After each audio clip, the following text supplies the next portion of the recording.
If you've grown up in the last, 30 or so years at this point, you've most likely watched at least one cartoon created or worked on by this man, Butch Hartman. Either as a storyboard artist, producer, writer, voice actor, composer, or director. Throughout his career, he's had his hands in a lot of different projects across a lot of different networks. He gets a lot of flack today for a lot of reasons that we'll get into here in a bit. But you can't deny the effect that this man has had on American animation and, as a result, American culture as a whole. To this day, people still understand what you're referencing if you mention Dinkelberg or make a Doug Dimmadome joke. And that's for good reason. Fairly Odd Parents ran for 16 years, hitting just about every bad series trope at one point. Add in a baby character? Sure. Talking dog? Why not? Add in a brand new character to really shake up the dynamic? You got it, dude.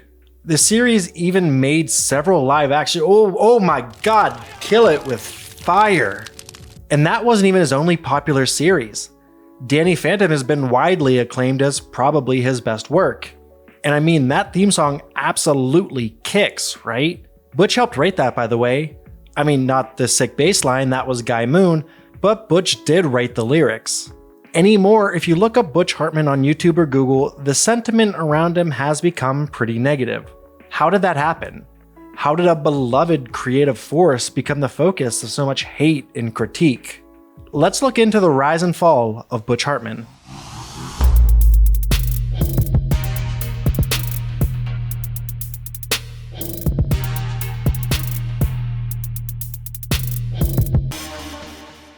This video is sponsored by you, or at least it could be.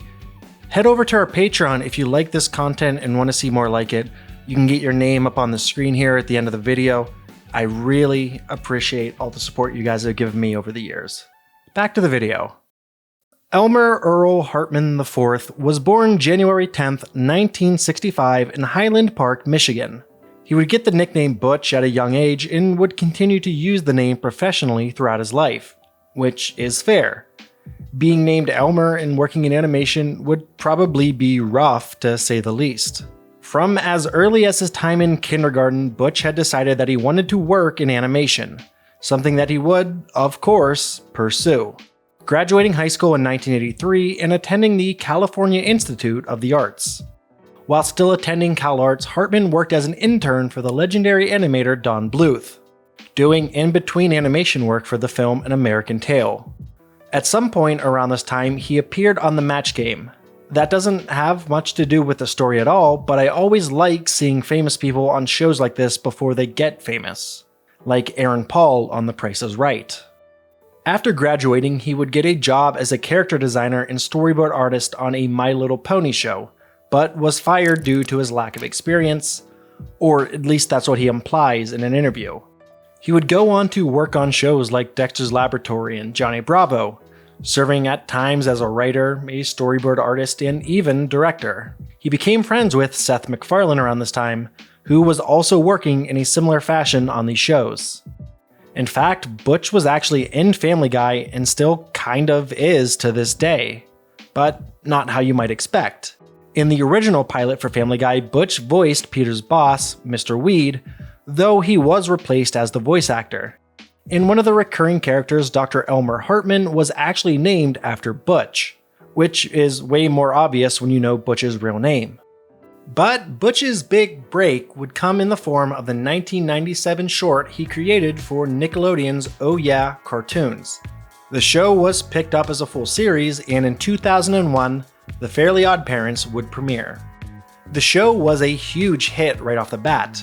It was typically right behind SpongeBob in terms of ratings, even surpassing it on a few occasions, which is incredible, especially when you look at the fact that SpongeBob has really shaped Nickelodeon's current landscape. But that's a whole different video topic. With Fairly Odd Parents' incredible success, Nickelodeon tasked Butch with coming up with yet another show. He did it once, but could he do it again? Would he be able to capture lightning in a bottle a second time? I mean, yeah, he came back with Danny Phantom. A fun story following young Danny Phantom, who, when he was just 14, stumbled into a very weird machine, After a great big flash, everything changed. Danny's molecules had gotten rearranged. Okay, enough of this bit. He got ghost powers and learned to use them and fought other ghosts. It was fun and interesting and felt a bit more mature than some of the other shows on Nickelodeon at the time. Danny Phantom is widely considered to be Butch's best work. That show would run until 2007. Alongside Danny Phantom, Butch would found his production company, Billionfold Inc. Butch would then have 2 more shows that would air on Nickelodeon. Tough Puppy, which ran from 2010 to 2015, and Bunsen is a Beast, which ran from 2017 to 2018. With the latter ending just 2 days after Butch announced that he was officially leaving Nickelodeon. Also in 2015, Butch would launch Noog, a kids-safe network of live shows and cartoons. A few months after he left Nickelodeon, Butch announced his next plan, an entire online streaming service, Oaxis. Before this, Butch had some detractors, but this, I feel, is truly the turning point in our series. So now let's take a step back and look at Oaxis, its controversies, and some of the other things that Butch has done that's turned public opinion more against him.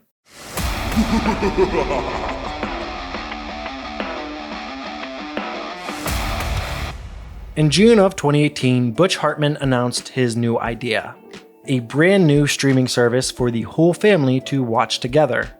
Butch, according to his own words, misses the days before cable, back when everyone could sit down together on the couch and just put on TV and not have to worry about a rogue body part or a bad word slipping through. But a new streaming platform would cost a lot to put together. So he turned to the internet and he asked for help. Money, please! The Kickstarter for Oaxis launched in June of that year, promising all kinds of stuff. Sitcoms, feature films, dramas, animation, reality shows, fitness, all for the low price of $250,000. Which is, well, not realistic for a project of this magnitude. They started off alright, having 69 backers by June 19th of 2018, just 1 day after the Kickstarter launched. Nice. But controversy was already beginning to set in. You see, while the Kickstarter was promoted as family-friendly, what that meant to Butch Hartman was that it was outright Christian. Essentially meant to evangelize without being too overt. In a video that surfaced July 18th of that year, Butch is seen talking to a crowd and hyping up Oaxis. In fact, it really looks like it might be one of the first times he's publicly talking about the project. He's unveiling the name and everything. He talks about reaching out to secular children, though he is kind of careful to say that he's not building a strictly Christian channel. But I mean, those two statements feel directly opposed with one another. And I feel like I need to say that if you're a Christian, that's absolutely fine. I don't care what you believe, and if you want to weave your religious morals into your work, you absolutely can. Many shows and movies have done this very successfully. I mean, look at VeggieTales. The difference here being that Butch not including this in his Kickstarter is disingenuous at best and a flat-out lie at worst. But that video came out just after the campaign ended as far as I can tell. So let's back up a bit. We're less than 12 hours out from the Kickstarter deadline, and they still need another $60,000. They've gotten close, but this seems like it'll be the end of the road. Unlike some other sites, Kickstarter only releases funds if the project reaches the full amount. So if they could only get about 2/3 of the way there in a month, what could they do in the next half a day? Well, Butch posted a video on his YouTube dramatically titled, "Deleting this video in 24 hours," where he tells his audience of mostly children that if 600 people just gave $99, then Oaxis would be fully funded. He also goes live on his Kickstarter page to answer questions, mainly ignoring any questions asking about LGBT representation. They're doing pretty well, but with less than an hour to go, they still need another $30,000. And voila! Somehow they not only make the $30,000 that they need, but they exceed the amount they needed by $18,000. So to walk through it again, in 1 hour, the final hour possible, they need to raise $30,000 or they don't get any of the money they've raised. Then they somehow raised nearly $50,000. 1/5 of what they asked for basically all at once. Maybe a few people hopped onto their $10,000 producer backer pledge. Then the controversial video surfaces. And a lot of people aren't happy about the, well, deception. Some people deleted their backing from Kickstarter. Others weren't so lucky, in that they need to get in contact with Butch Hartman in order to cancel their pledge. And just going off of the comments that you can actually see on the Kickstarter, a lot were met with nothing. And that's just the comments that were still up. Some backers said that their comments on the Kickstarter page were getting deleted, but it seems like that's not necessarily the case anymore. But after this, it was kind of silent. Until, that is, 2019. An incomplete and unfinished website is launched to show just how far they've come in the last year, including things like a sizzle reel that features old stuff from the Noog and other properties that he definitely doesn't have the right to and won't be on Oaxis. Sorry, you're probably not going to see Ready Player One on Oaxis. Then, once again, silence. Supposedly, Kickstarter supporters were being sent regular updates, but looking at some of the comments on the Kickstarter again, that may not have been the case for a good bit of the backers. In June of 2021, yet another incomplete website for Oaxis was found. But this time, there was a lot more going on. The best video that I was able to find that showed a good bit of the website currently lives on Pie Guy Rules' YouTube channel. He's done a lot of legwork and coverage of Oaxis basically in real time over the last 3 years, and even answered some questions I had while researching and compiling everything for this video. Go check out his channel, we've worked together before, it's great stuff. So just looking over this website quickly, you can see that, well, to put it nicely, it's not put together super well. For starters, it barely worked. A lot of the links and tabs on the website would just take you back to the homepage. It was actually made in WordPress and on a drag and drop editor called Elementor. How do we know this? Well, if you look at the website source code, it has the word Elementor all over it. As for the content, and I put the word content in quotations even in my script, there are a few things that really jump out at you. For starters, if you notice, you'll see one logo kind of all over the place. That's the logo for the Noog network. And that's because a lot of the content on this website at this point was just videos that were free on either the Noog network, Butch's incredibly clickbaity YouTube channel, or other content that Butch has already created, including what looks like Butch reacting to an entire episode of Fairly OddParents like he's Susie Lou or something, who randomly I found out during my time editing this script has me blocked on Twitter. Fun. There's also some other YouTube content on there from other channels. I reached out to these channels to see if Butch had permission to use their videos, but I've yet to hear anything back. Oh, and look at that. All of the videos on the Noog Network YouTube channel have been unlisted. As of July 15th, it seems. They aren't deleted because you can still access all of these videos if you have links to them, like the ones on the Noog Network Facebook page. And honestly, I wouldn't be surprised if those links and posts disappeared as well. I was going to go through and make a huge document with every link that I could find off that page, so Butch would have to delete the videos off the Noog channel and basically admit that he wanted to paywall previous free works of his. But there's actually hundreds of videos and links, and I don't have the time for that. I'll post links to some of them down in the description, but I realistically can't do every single one. I also don't think anyone would want to watch them anyways, considering most of them had less than 1,000 views. But here's a fun experiment for people watching this video down the line. Check either the Noog's channel or the links below. If they're no longer up, Butch or someone probably manually took the videos down, likely to monetize them. That's the only reason I can think of to delete these unlisted videos that would require going through this much trouble to see. Here's the thing. Noog has to die in order for Oaxis to live. From a pure business standpoint, it doesn't make sense for Butch to have two competing streaming services. But unfortunately for everyone who's enjoyed anything on the Noog, it's starting to look like all that content that was originally free will now be locked behind a paywall. Also, wait, is that Butch in a cape? Is he supposed to be the superhero at the end screen for Billionfold? Wait, that also looks like Dr. Rip Studwell. Oh, and he voices him too. So Butch's self-insert character's main characteristics are smart and attractive. Cool. Let's take another look at some of the source code.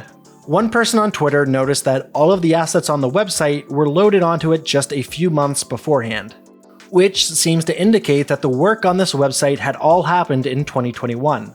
But let's be fair about this. One of the things is a new logo. Butch has filed a trademark on a new Oaxis logo, and it's not this one. That's kinda weird. Well, to be fair, the new logo's trademark is still going through the trademark process, and I can understand not wanting to unveil his sick new logo. Link to that down in the description, by the way. I don't want to give Butch any reason to be able to take this video down. This website obviously wasn't finished, and was probably just a mock-up to show investors, because Butch has definitely already run through the money he's raised for Oaxis. He's apparently sent out an email to some of the backers, now saying that they need to raise millions of dollars to make Butch's vision a reality, which is at least a little more realistic. Also, don't you say online that you were traveling across the country to raise money? Did you at least break even with that? Very soon after people realized that this website was live, it was taken down. A lot of people thought the website might just be fake, but now it redirects to the Butch Hartman website. I was also able to independently confirm online that the website is registered to him. That would be the websites Oaxis.tv and Oaxis.org, by the way. He couldn't actually get Oaxis.com. So I reached out to this Oaxis, the more originally named one, to see if they've been contacted by Butch or anyone in regards to either their URL or company name. They have apparently heard nothing, which is honestly pretty funny. So I figured I'd add on to this URL fun as well. I've purchased a few URLs myself that you can go check out. Head to either oaxis.fun, oaxis.us, and my personal favorite, oaxistv.com. Go check those fun sites out. I couldn't get oaxisentertainment.com though, because that website is actually still online, stuck in the 2019 version that we saw a while ago. Not quite directing anyone back to Butch Hartman's website yet. We can learn a bit more by looking at this site and its updates, since it's still up. For starters, they say back at the end of February of 2019, they had almost finished editing the first 6 episodes of the first game show, and that by March 4th they were going to begin set building for their next show, with the first 2 episodes wrapping production by early April. Wait, why do all these numbers just say 1? Great proofreading. I guess I can't say much with all my dumb script mistakes. Yeah, the difference between Butch and me though being $250,000 in crowdfunding though. From this point onward, updates just kind of devolve into saying that they need more funding, which we've already briefly touched on. Oh, and wow, look at that really bad Photoshop. They didn't cut out the iPhone button all the way. Oh, and hey, this website was built in Wix. I did the same thing for mine. It was probably cheaper. That's kind of where Oaxis currently sits. According to a couple online posts, Oaxis is set to launch sometime in 2021. Or maybe what people found in Torpar was actually supposed to be Oaxis, and now they're just embarrassed. It's hard to tell. For a company that should be ramping up production, I've only been able to find about 2 people online who've actually worked for Butch, Noog, or Billionfold. I reached out to both of them and heard nothing back. And Oaxis Entertainment was actually founded as an LLC back in 2018, in Delaware. Why Delaware, you ask? Well, while I can't say for sure, Delaware is a well-known tax haven for LLCs, basically meaning that if the company is founded in Delaware and has a franchise or branch somewhere else, like say California, they're subject to way less taxes than they normally would be. To be fair, this is a pretty popular business technique.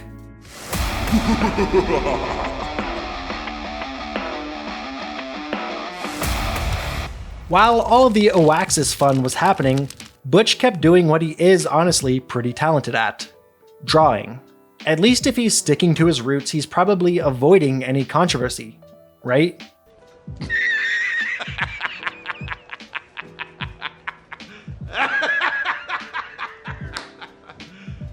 You serious? In February of 2021, Butch posted a commissioned piece of Mikasa Ackerman from Attack on Titan, which looks alright, but maybe a smidge familiar. At least that's what the original artist of this piece thinks. And, well, a lot of people on Twitter.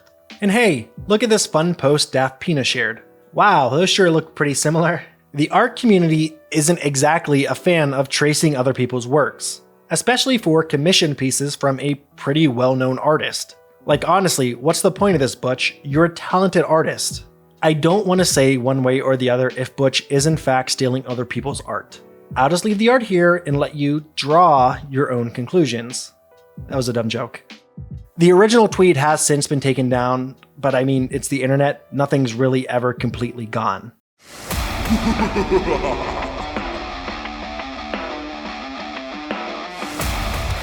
We've mentioned earlier that Butch's faith has begun playing more of a role in Oaxis, despite never really outright stating that. But that's not where his faith ends. His wife, Julianne, is a proponent of faith healing. Again, I have nothing against anyone who believes in any kind of religion. According to some stuff that was on the website, they claim to have cured a myriad of diseases, including both cancer and autism. As someone who's had someone very close to me die from cancer, f*** you both for even implying that faith healing would have saved them. You can believe in faith healing all you want, but you absolutely run the risk of getting someone to buy into this and turning down traditional care or help and getting that person killed when they could have lived a long and happy life. There's also something of a slippery slope with the thought process behind faith healing. It's not too hard to go from if you believe and pray enough you'll be healed to they weren't healed because they didn't believe enough.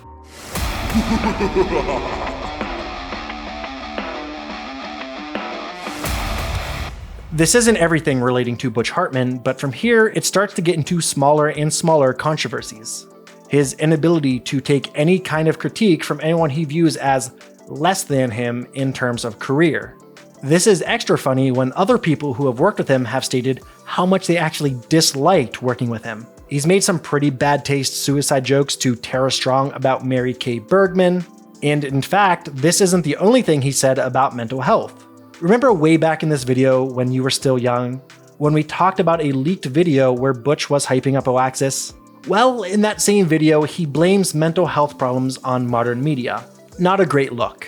The more you look into the actions of Butch Hartman, the more reasons you find to dislike him. Everything he's been doing since his jump to YouTube has really spoken for itself. Despite the conclusion that other people who looked into Oaxis have come to, I do really think it's going to be coming eventually.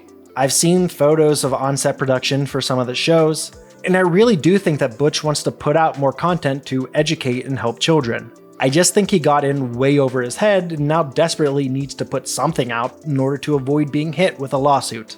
But it wouldn't surprise me if it were a few new low-budget shows and a bunch of pre-existing content. He can't not put something out, and it wouldn't surprise me if we saw it go live by the end of the year. Butch, if you end up watching this somehow, I, like many, was a huge fan of your work. You're part of the reason that I ended up getting into media and am where I am. But dang, dude, you've really pushed away your core audience. And you're continuing to do this through your actions, statements, and general douchebaggery.